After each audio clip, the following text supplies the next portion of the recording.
Her beard. Yeah.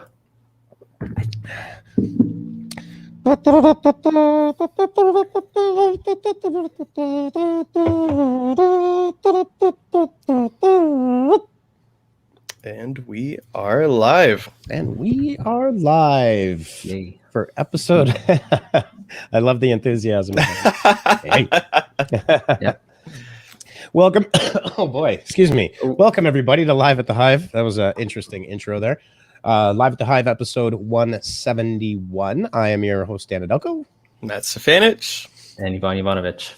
Yeah, buddy. Welcome back, Ivan. It's great to have you on again. Mm-hmm. Yeah. It's nice to be back. Yeah, for sure. Get geared up for the nice weather. We've had a couple of rounds of really nice weather over the past couple of days. So we were at like 16 degrees. That's nice to see. Yeah, it's good tease. That's what they call fool's spring, though. Yeah, that is true. Every April now, I've got a memory that comes up from every other year, and it's a snowstorm in April, and everyone's crying about it. It's good though, especially with the COVID. Get out of the house. Yeah, it's almost time. Absolutely. I have got to try to get in to get a haircut if I can help it. No, it's probably my biggest problem right now. I know some of my friends are hairdressers and they're booked out for I think like 4 weeks. It's like holy jeez, everyone's wanting to get cleaned up for the summer. It's crazy. It's crazy. So on today's episode of Live at the Hive, Digital Marketing from the Trenches, we are going to be talking about some tools that you can use. What is the actual title here? Copywriting tools and techniques to help you efficiently create killer content. Mm-hmm. So we've got some, so Yvonne on our content team leads up quite a few content projects. So the idea was synthesized from some of the tools that we're using, how to become efficient, and how to put structure to your content marketing strategy, and some really cool tools. My favorite new tool that we're going to get to is called Conversion.ai and Jarvis. I love the name for obvious reasons. But I think coming out of this, it's our goal to give you some structure, some ideas, some tools, so you can go back and really create efficiencies and improve the quality. You know, writing's a struggle, right, Yvonne? It can be. Yeah, it really can be for sure. But yeah. Especially when you know we've got deadlines to meet and we have to write the quality content and create quality content. And hello, everybody. And trying to juggle all the different clients too. So you have to switch on and off from writing. Different tones. Different tones all the time. Yep. Different tones. Hello, Jessica Cook. Thanks for joining us on Everyone's Facebook. rolling in. Hey, guys. All right. Are we just going to dive right in here? Is that what we're doing? I think we have a couple What's New articles this week that we'll quickly go over, and then we can kind of dive in. The first one, though, I think the Bees wanted to feature a local TikTok celebrity. Her name is Nicole McNall, and she's a 92-year-old Kitchener senior who's a TikTok star in our area. So, Yvonne, I think you guys put this one in, so let's talk about just kind of the content that she does on her TikTok. Actually, I did not put it in, so I haven't had a chance to actually view her TikTok, so I haven't seen what she.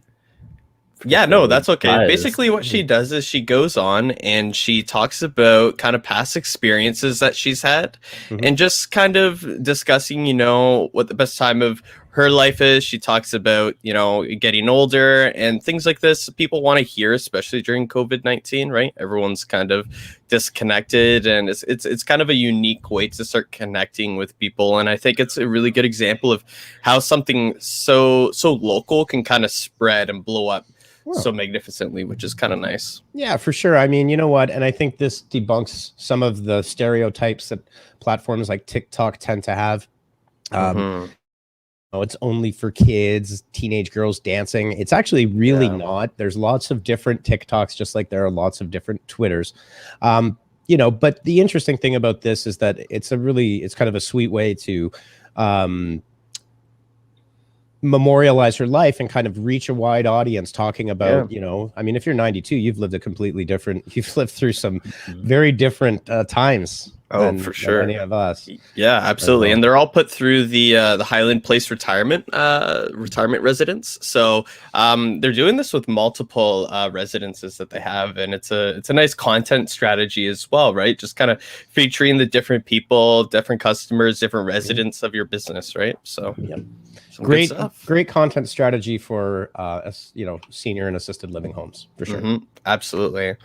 So here this is a article from Marketing Dive that the Bees put in. It's influencer impact increasingly tied to diversity. So people are starting to diversify the way that they use influencers and maybe stepping outside of their comfort zone when it comes to selecting smaller influencers that are a little bit more micro throughout the community, right? And we know that influencer marketing works. The article begins with talking about 51% of customers saying that they bought a product or service based off of an influencer. So it's interesting to see how a lot of marketers are starting to narrow down these micro influencers and really starting to create a more intimate relationship with their customers. Yeah, I think, the rise of influencer marketing and, how it's maturing is incredibly powerful, because those you don't have to be, a multi, millions Kylie Jenner. and millions. Yeah, you don't have to be a Kylie Jenner to be able to have an influence on a specific community. And the fact that brands are recognizing this now and creating real partnerships with influencers is great to see, because, what we see with influencer marketing is that the ones that really do have an engaging audience can really move the needle. They do actually influence the purchasing decisions and the activity and engagement that their audiences will have. Yeah, the cooperation with each other will help both the influencer and the business grow together, right? So for sure. Yep. April's got a great comment here on our previous article. It's amazing that a small retirement home gains so much traction by featuring stories from its residents. TikTok is a powerful platform. Don't count it out of your strategy. Absolutely, right? I mean, who would have? I think it's actually a brilliant content strategy, and it's very simple, and it's also, it's a way for those seniors to also stay and remain connected. Absolutely, very true. Yeah. Absolutely. Next one we're going to talk about now. This is a deep dive, so I'm just going to headline it, and this is going to probably be a bit of a teaser for an up and coming live in the next few weeks. But people are really starting to reflect on how marketing's really changed within the past year. The different strategies that a lot of larger corporations may not have felt comfortable getting into. When you're working more kind of with agencies local, you have a little bit more kind of flexibility on where you want to go, right? Versus like a corporate scale or something. So this article, we'll link it in the chat. Like I said, it's a bit of a deep dive, but it just kind of talks about how things have changed within the past year and strategies. Yeah. Some interesting things that I think have moved the needle on this one is that, for General Mills, like the pandemic has put marketing more squarely back in the middle of a company's operations, which is good to see, as opposed to disjointed. And I think some of the other takeaways from here is investments in digital and social. And I think what it's done is it's really increased the prominence and the understanding that these are incredibly powerful platforms, something we've been saying for many, many years. But with everybody on lockdown and flocking to digital, it really made the case very clear. For sure, yeah. And especially with people who are used to traditional marketing methods, they have a quote in there that said basically everything you knew is gone and out the window, and you kind of have to start from scratch. And if you haven't been involved in digital marketing or kind of digital services over the past couple of years, it would have been a struggle for you, for sure. Yeah. In a way, this was kind of a good thing because it kind of kept people on their toes and new ways of thinking, right? So just to elevate your marketing. Absolutely. Yeah, it definitely spurred a lot of creativity. I'm not saying that the COVID was a good thing. I'm saying that there were some good things that came out. There's silver linings. Silver linings. Yes, absolutely. Absolutely. Alrighty. Well, with that, I think that's for what's new this week. So some good stuff to kind of read through on the weekend. With further ado, let's get into our main event of what's working this week. So like Dan said, this week we're going to be talking about, some copywriting tools and techniques that the Bees like to use and Yvonne likes to use when they're creating their content to bring people in, and some of the different methods that they use along with doing that. So just kind of to highlight for everyone, this week we're going to be discussing in depth how to create Cornerstone content, what Cornerstone content means, and what content's appropriate for your Cornerstone content. Some copywriting tools and techniques. So just some of the tools and tools like, I guess you could say, SEMrush. We have Grammarly as well. A couple cool AI driven tools for copywriting as well, just to get some ideas. Structuring the content, how to become more effective, social video blocking, which is really important as well, because as you're creating this content, you're going to want to reuse it. And then also writing for various platforms. Each platform should have a specific use as well as appropriate content schedule. So we'll dive into what that means and how to get around that. Yeah, let's go. So first off, yeah, so this is an important part of a strategy, one that is a cornerstone of our strategy. And it really is, I think, one of the, and hopefully you can see that image. Maybe we can post that in the blog post with a high resolution version after the live and podcast. But really what it is so Cornerstone content, there's a whole bunch of names for it, right? Everybody's got slightly different names. Some people call it a content pillar.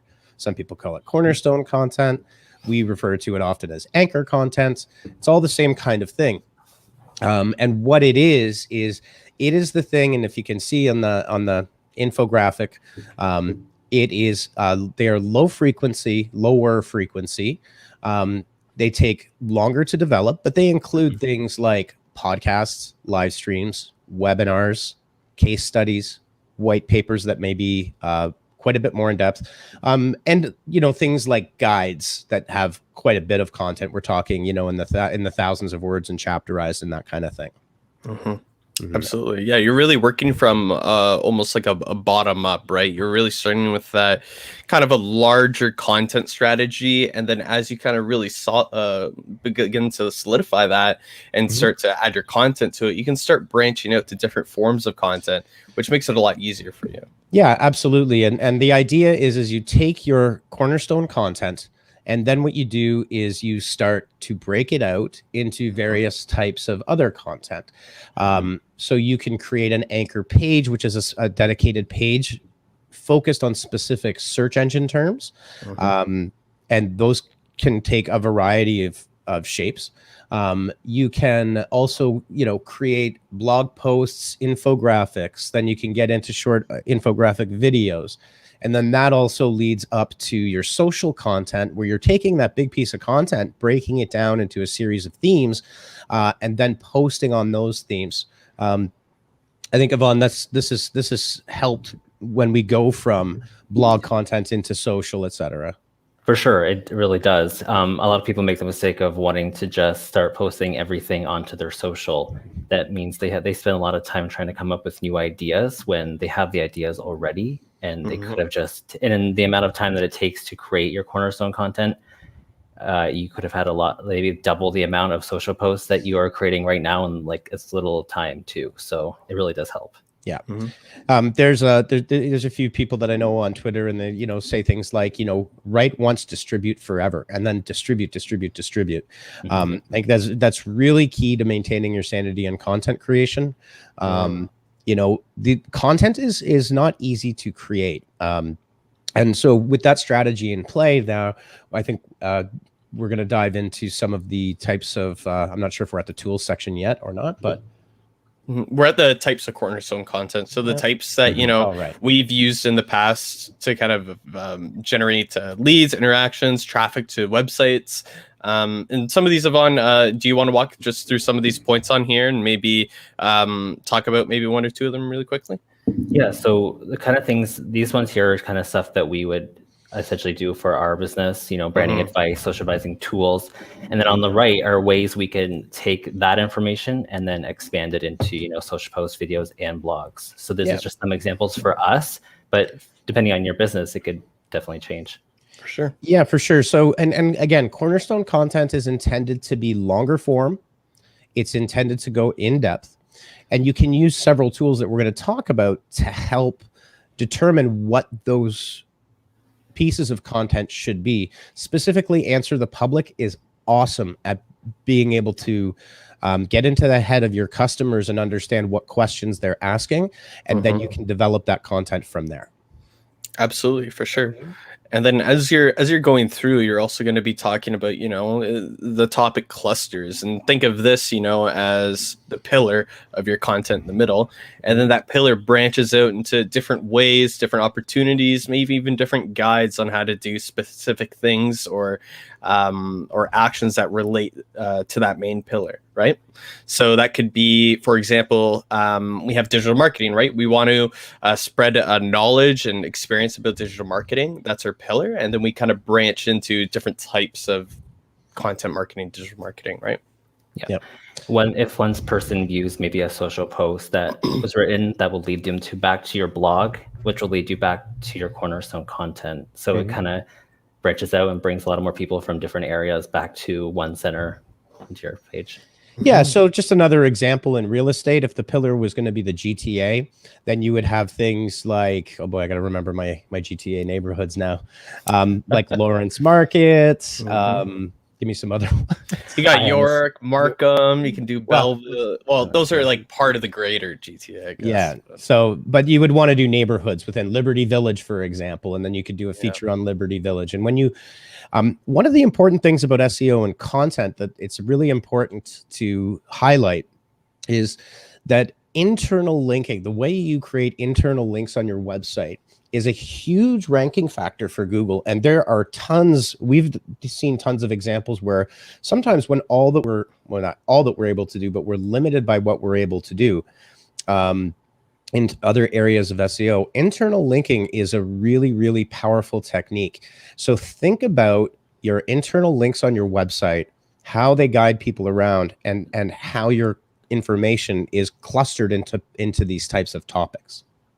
Yeah, absolutely. That's definitely when you're mapping everything out and when you're planning it out, definitely need to keep those aspects in mind. And then once you have these kind of topic clusters and these different types of topics that you want to cover and start publishing content about, that's when we can start getting into the tools that help us develop this content a lot easier, but also create content that's a little bit more effective and has a little bit more punch to it, because these tools add a little bit more, research as well as some in-depth training and tips that you can utilize. Yeah, so, and I can jump right on to Backlinko because I think Brian Dean has done a great job with this. So let me share my screen. Give me a second here.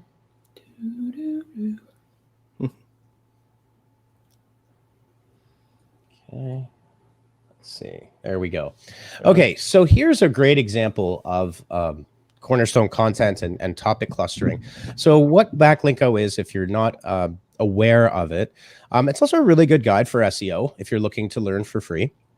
So Brian Dean actually has a training course that he sells, but one of the major ways he generates traffic is through these types of Cornerstone pieces of content. So this one here is the definitive guide to on-page SEO, and we'll just have a quick look at what they've done here. It's really well done.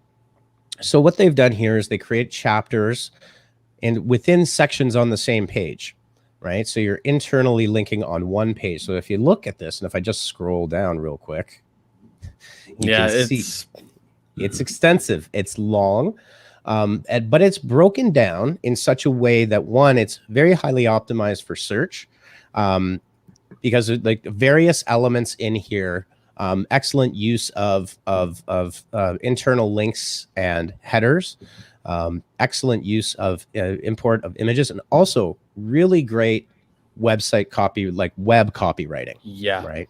For sure. There's no real walls of text. Everything's kind of broken up. He's going back and forth between, written types of copy and switching it up with images that detail really high level information. Yeah. These are excellent. Like, so here, scannable text using bulleted lists, right? Simple, you wouldn't write the same way offline as you do online, right? And so these all make for a really well done page, and he's got the rankings to prove that these work out really, really quite well. Yeah, for sure. And I think to highlight too, when you create these long forms pieces of content, it really gives you an opportunity as you start creating more and more to create this internal linking strategy that then you talked about earlier within the presentation, and the importance of using the internal links along with anchor pages too, right? Yeah, for sure. For sure. Okay, So yeah, just some high level points about Backlink before we go back. It just provides some tools like in-depth SEO training. It keeps everything up to date, offers an SEO course as well to kind of help you make sure that you're getting your keywords right, making sure everything's ranking popular on Google. Well, that's also his main, like that's his main product. That's what he's selling, his membership into that.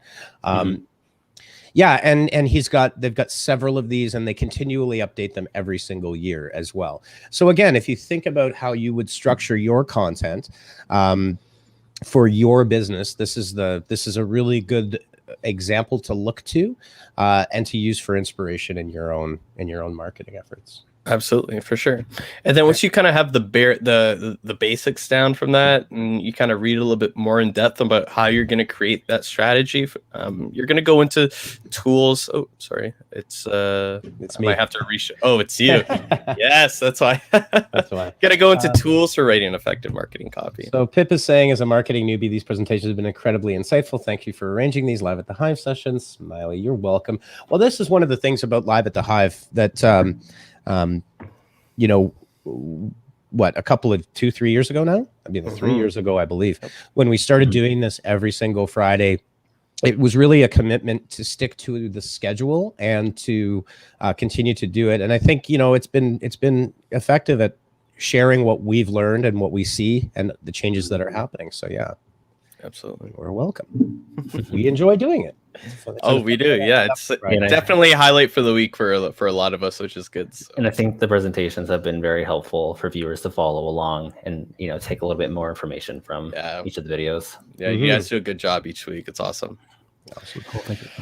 All right, so now that we've talked about different strategies that you can use and some tactics to start developing that Cornerstone content, now let's talk about some tools that can really, really help you in becoming a more efficient writer and a content creator.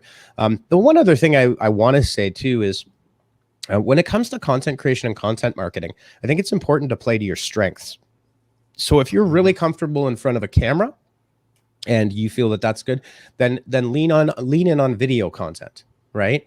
If you're comfortable with audio, then lean in on podcast content. If you're a writing demon, then lean in on the writing side of things, right? It's important that, you know, you play to your own strengths as a content marketer or a business owner or influencer, whatever your role might be in the world of digital marketing. Yeah, absolutely. And a lot of the tools that we'll talk about today too, I think you sometimes get mixed up with writing effectively, with creating content effectively. A lot of these tools and websites that we're going to show you, you can actually branch them off into different forms of content marketing. So it doesn't necessarily have to be writing, but it's a good way to structure your content and to just get a little bit more in-depth info. Awesome. Yeah. So we've got some tools that we are going to cover today. Conversion.ai, my newest favorite. Grammarly, which is I think it's just useful. The baseline. Yeah. Answer the Public, which is great for question-based searches, which we use all the time. The Ink SEO editor, which the free version is actually really helpful for helping you guide your SEO signals and making sure that you're optimizing and just saving you time. And then SEMrush, which is a whole bunch of stuff wrapped up but there's a lot of content tools that are in there as well that can help you. For sure. Okay, so Conversion.ai. This is my new favorite. Yeah, you were showing us this before we went live, and we were kind of all interested in some of the things that it created. It's pretty cool. So what they are is, and we're actually going to show you and dive in to the platform itself and give you a peek at what it can do. But Conversion.ai is, their bot is called Jarvis. It is actually really, really good.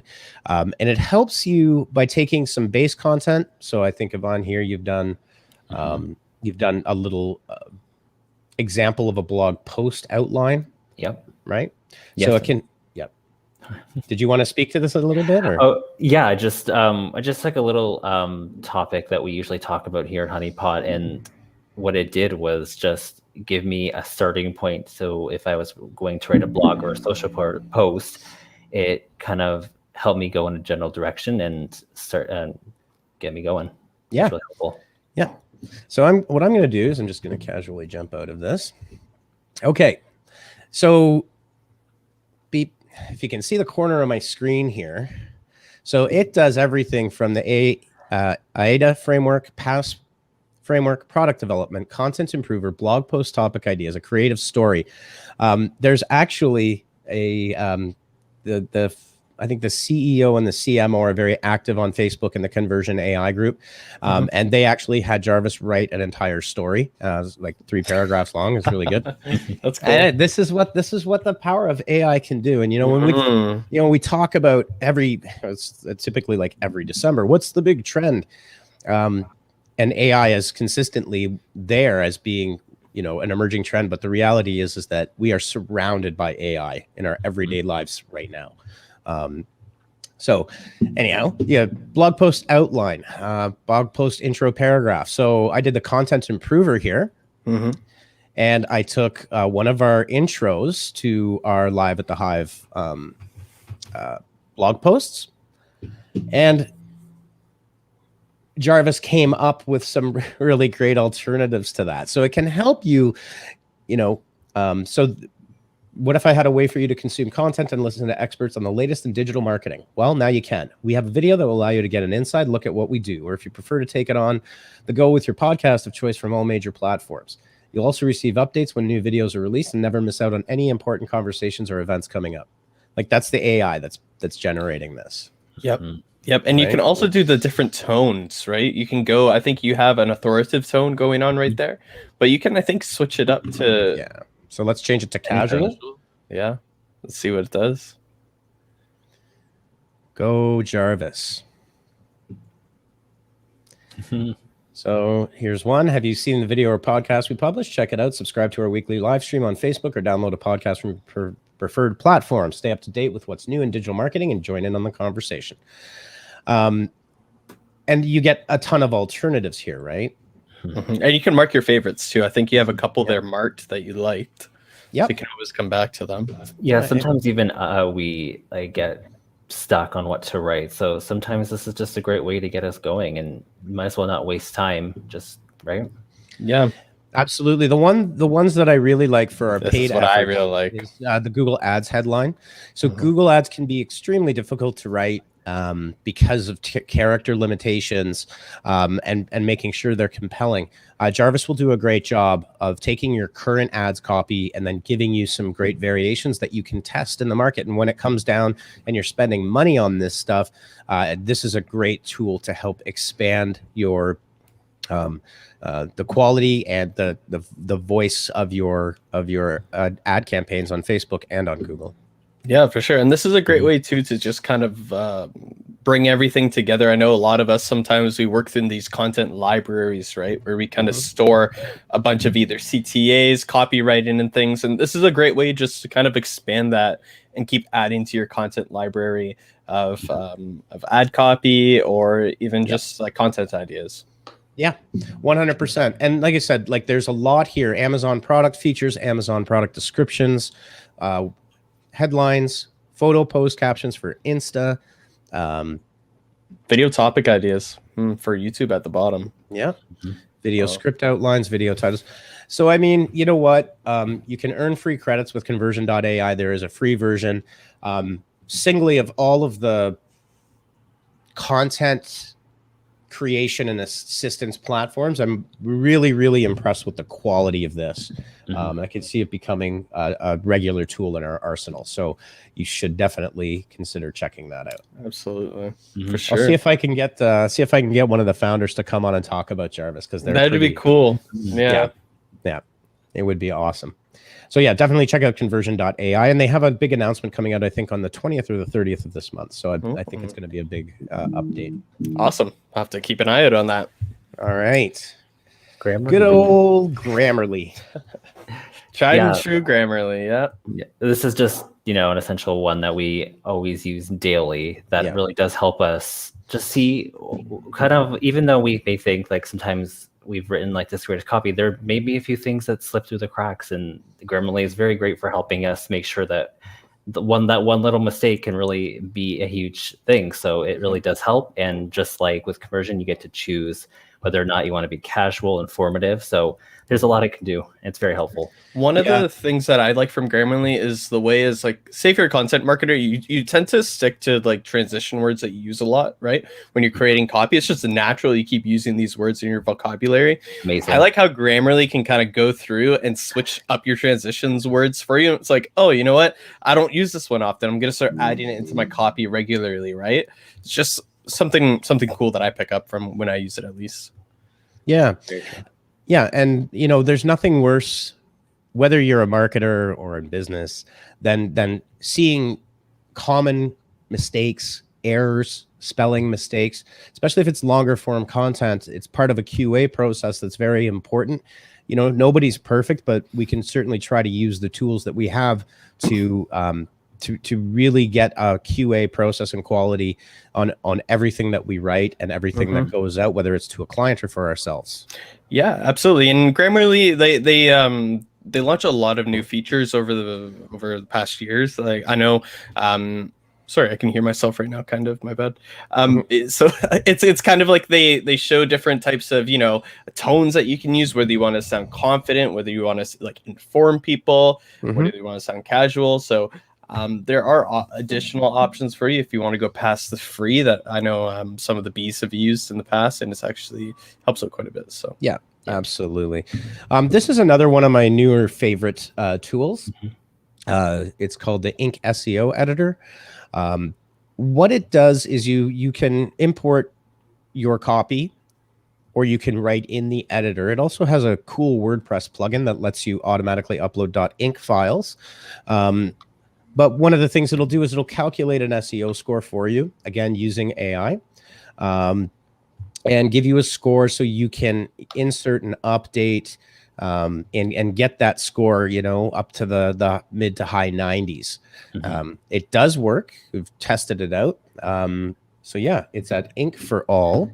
It's yeah, and then what I like is I do like to start from scratch. It's you get to see as you're writing how your score does, and if it goes down or up. So like if you realize your score just went down because of what you wrote, then you can change it, and that way as you're going, you'll have a great blog when you're done. Oh wow. Yeah, and any content, right? On page content, anything, blog content, course. Yeah, anything. It also does. I mean, there is a paid version. And again, I think from, SEO for non-SEOs, I think the important thing is that these tools are here to help accelerate your process so that you can get better and you can do it more quickly. So they're really great. They don't necessarily do it for you all the time, but they can certainly lower the amount of time you need to spend on these things and how you keep yourself efficient. Yeah, and I think they're really good for people who just want to kind of dive in and go right ahead. I know a lot of people, they'd rather get hands-on experience with this at first rather than reading in-depth articles and things. And, if you're one of those people who learn through experience like that, a tool like this can really help you learn a lot about SEO, about keywords and SEO writing for sure.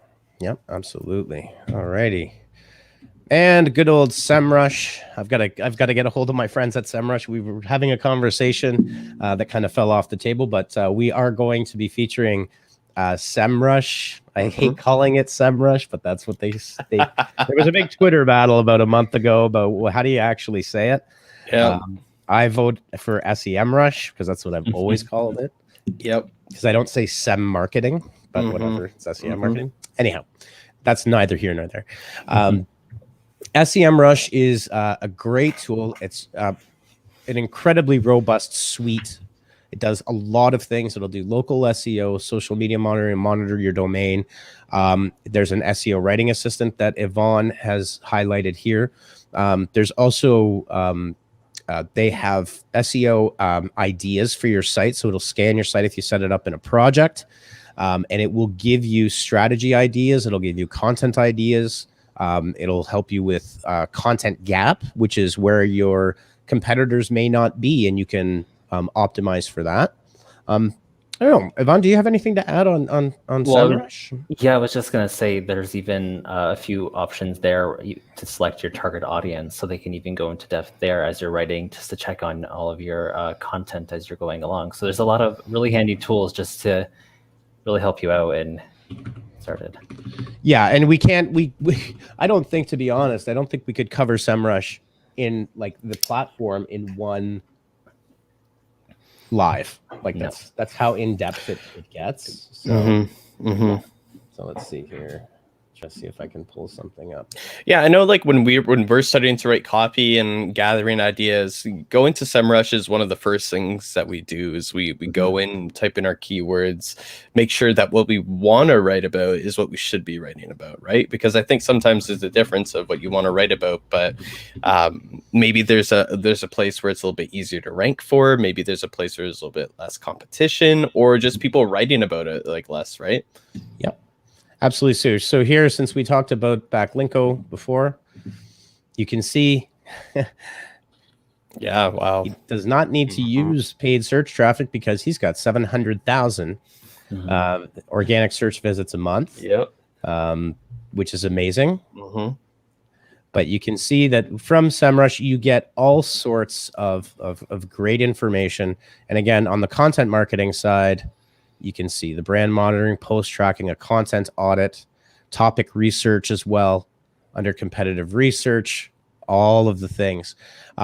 So highly recommended. It's worth the investment if you can afford it. And you know, there's just like I said, there's so many tools in here that you can use that I think that the somewhat highish cost of it, depending on what tier you're at, really does make it worth it. Like you can perform quick site audits, on page SEO checker. These are all great things for optimizing your site and for content creation overall. Yeah, I mean, once you get into using SEMrush, it's going to always pretty much be in your tabs as you go along and you're making content, right? So it's just one of those things that you add into your daily workflow. And as a marketer, it's one of the go-to tools that you want to keep advantage of. 100%. Stacy has a really good comment in here that we'll feature. Stacey says that SEMrush is a great tool to help you understand what people are searching for, so you can build content that makes sense for your audience and supports their search. Yeah, absolutely. I think that sometimes, you know, when an expert is talking about something, we can sometimes go a little bit, you know, too in depth. And I feel like at times you can lose your audience, especially if your audience is someone who's maybe just getting introduced to something, right? So tools like this really help you kind of maintain that writing style. Absolutely. Yep. Absolutely. Okay. Oops. I'm on the wrong focus there. Yeah. All right. And to the public, before you kind of start writing your content, you kind of want to know, like, what are people even going to be searching for or looking for or coming to you for? Because you could write the best content that you have, but if nobody really cares about what you're writing, is it going to make a difference in the end? And that's kind of what Into the Public does by providing you the 5 W's and the how about all the topic, like the certain topics and what people are actually looking for, to actually build the best content you can. Yeah, we do sometimes have this conversation with clients on projects. And for search, it's really important to understand that we don't dictate what people search for. So we can't make up terms and hope for searches based on searches that we think may be correct. So what we have to do is using Answer the Public, and it will do the... it's super cool. Like, it looks great. It looks impressive. We always get, whenever we demo it with a client, showing them their searches and questions around it, we get an ooh and an ah. How practical this actually is debatable, because you're kind of like twisting your head. It's a lot better on the website, I will say. They do have, you can actually just go and grab all the questions. And if you have the premium version, you can create persistent lists that update. So you'll see updated searches. But the powerful thing about this in terms of content creation, and it's really important, is that you want to get inside. And I kind of beat the drum about this a lot, having been in the SEO space for longer than I'd like to admit, pushing 20 years, is it's a psychological activity. It's really psychological profiling. If you understand what the pain points and what questions people are searching for and what comparisons they're making, you can optimize your content for that. Then you're writing for your audience as opposed to writing, one of the, when people say, oh, I just want SEO copy. So that's not a thing. You want human being copy. Right? Yeah. Because the human being is using the search engine. So I think it's important to remember that. I think because people think that they're writing for Google, they're not. Google is the conduit that gets to the end user.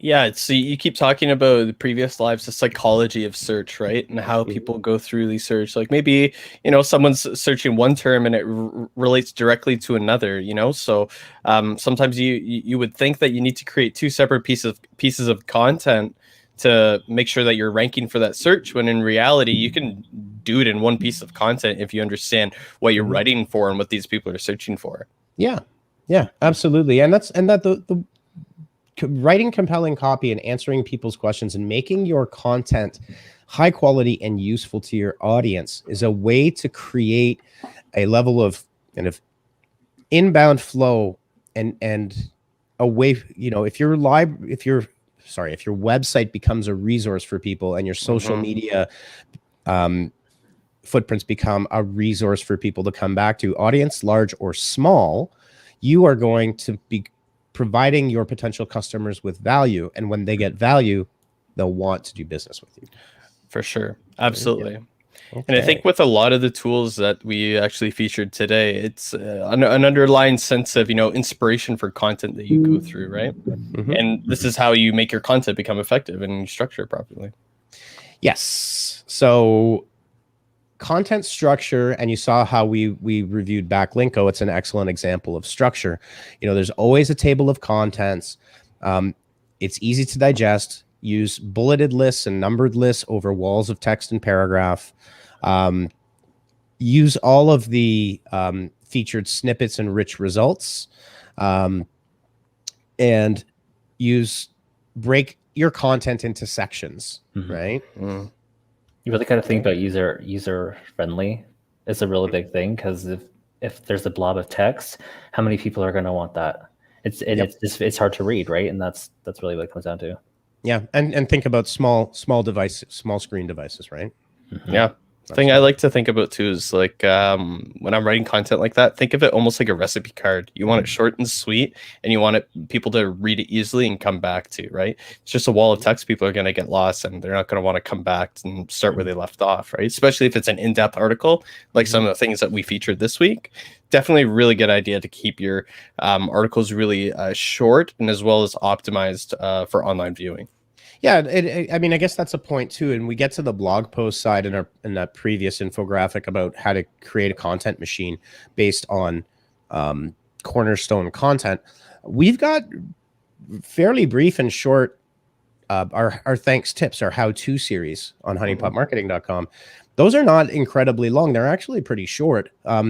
They have managed to become our most popular and most highly searched content on the site. So not everything needs, I think the thing is, it should be as long as it needs to be, right? Yeah. Don't create length for the sake of creating length. Right. What you got to say, make sure you're hitting on all the points that you want, the points that your customers want, and then usually just leave it at that. Yep, exactly. Okay, social video. Are we way over time here? A couple minutes, but we're almost at near the end here. Yeah, we got a few. We can. That's okay. We can zip through some tips for social video blocking. This one's important. Social video is very different than traditional video, but it happens on social networks. It's typically vertical video. It comes up in a feed, so it's going to be punchy. It's going to be fast. You have the first 3 seconds to try to get a hook, right? To get them to stop. So you want to be punchy right out of the gate. So you'll grab that attention, then follow up on that hook, but keep them engaged by using what's called pattern interrupts. And if you see pattern interrupts are if a screen shakes, if an emoji pops up, if a headline changes quickly, right? That's really important because, you're talking 30 to 45 seconds. It's not a whole lot of time to tell a long story. right? And lastly, the important thing is have a call to action at the end. Share this with someone who you think might find this useful, right? Share with a friend. You can have several CTAs, but you definitely want to kind of, and I think one of the easiest CTAs is, share this with someone who might find this useful. Is a simple ask. It's a direct ask.